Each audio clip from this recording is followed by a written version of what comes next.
男人意外在丛林中发现了几具女性的尸体，准备呼叫支援时，却发现对讲机没有信号。就在他走上前查看的时候，却不慎踩中了捕兽夹，剧烈的疼痛瞬间涌上心头。他用力想要搬开，可根本就无济于事。接着挪动一下身体，却又被另一个捕兽夹狠狠地夹住手臂。到了第二天，警局的同事发现胡子男一直没来上班，对讲机也没有得到他的回复，他顿感不妙，于是立即驱车前往。而另一边的小美正在丛林中寻找失踪的丈夫，她几天未归。小美绝望地拿起对讲机再次呼喊，可就在这时，对讲机里突然发出了电流声，这是2个对讲机距离很近的时候才会发出的声音。强哥很有可能就在附近。就在他顺着声音找过去的时候，眼前的一幕让他万分悲痛。只见强哥一动不动地趴在地上，早已变成了一具冰冷的尸体。在伤心之余，小美发现强哥并非被野兽咬死，而是被人一枪毙命。她猛然想到自己所救的陌生男人正是被捕兽夹所伤，他很有可能就是杀害丈夫的凶手。小美恍然大悟，于是拼命地往家里跑去，因为她的女儿还在家里。与此同时，同事找到了胡子男停车的地方，但却并没有看到他。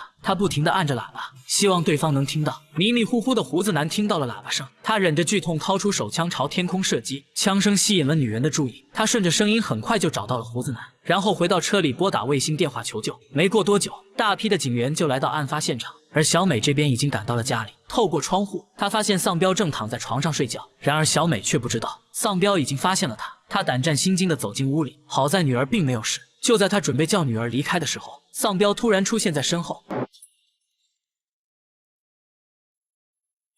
两人顿时扭打在一起，女儿被打架声惊醒，可毕竟是2个女人，很快就被丧彪双双制服，并且烧毁了所有证物。随后准备对小美痛下杀手。就在这时，小美拿起了一旁的捕兽夹，直接按在了丧彪的嘴上，接着拿起铁锅，狠狠地向他头上砸去。见丧彪失去了反抗能力，她急忙朝女儿的房间爬去，不料女儿已经被残忍杀害。面对丈夫和女儿的相继惨死，让本来善良的小美彻底绝望。她把丧彪挂在房梁上，像杀动物一样将他的皮肤一点一点地割了下来。佛波洛在警犬的带领下，最终找到了这里。然而丧彪已经惨死在小美的手里。当他们走进屋里时，被眼前的一幕吓傻了。丧彪的身上已经看不到一块完整的皮肤，案件最终水落石出，而小美却永远地失去了家人。